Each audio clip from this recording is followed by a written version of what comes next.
आज मो झीर स्कूल रे इंडिपेंडेंस डे पाइका गोटे छोट एक्टिविटी थिला तो से भाविली आज ब्रेकफास्टा मध्य टिके देशभक्ति रंगर हो जाओ। नमस्कार, जय जगन्नाथ। तेबे डेरी न करी चलंतु बनेबा इंडिपेंडेंस डे स्पेशल तिरंगा सुजी ढोकला जोटा कि बनेबा बहुत ही सहज। प्रथमे आमे सुजी नबा ए देखंतु ए गिन्नारे मु मापिकी दी ताटिया सुजी नेइछि आउ जेतिके सुजी नबा तार डबल हैला दही नबा।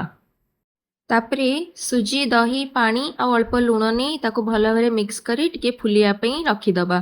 तापरे 15 मिनिट परे ताको तीन भाग रे भाग करी गोटे भाग रे गाजर को पेस्ट करिकी मिसेइबा आउ गोटे भाग रे मु एटी धनिया पत्र को बाटी मिक्स करछि। देखंतु हमर कलर एबे रेडी। तापरे स्टीमर रेडी करी गोटी गोटी रे इनो पके गोटे गोटे लेयर को आमे स्टीम करिया। प्रथमे मु ग्रीन करछि तापरे व्हाइट तापरे ऑरेंज ताको भल भाव स्टीम करवा। ये देखंतु हमर एबे ढोकला पूरा रेडी हो जाइछि। देखंतु प्रॉपर्ली पूरा गोटे गोटे लेयर पूरा परफेक्ट देखा जाउछि। तीनटा जांका कलर तड़का पाइका तेल नहीं सोरिष दबा भेसुआ पत्र दबा कंचा लंका दबा से किछि गरम पानी ऐड करी से आमे चीनी देदेबा। चीनी मेल्ट हो गले ताको ढोकला ऊपर देदेबा।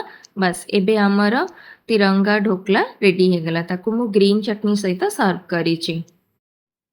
आपण माने मध्य इंडिपेंडेंस डे रे घरे एमिति किछि ट्राई कलर रेसिपी ट्राई करंतु। आउ हाँ, आपण मानकु ए तिरंगा सुजी ढोकला केमिति लागिला कमेंट करी निश्चय जणांतु। रहिली, जय जगन्नाथ, जय हिंद।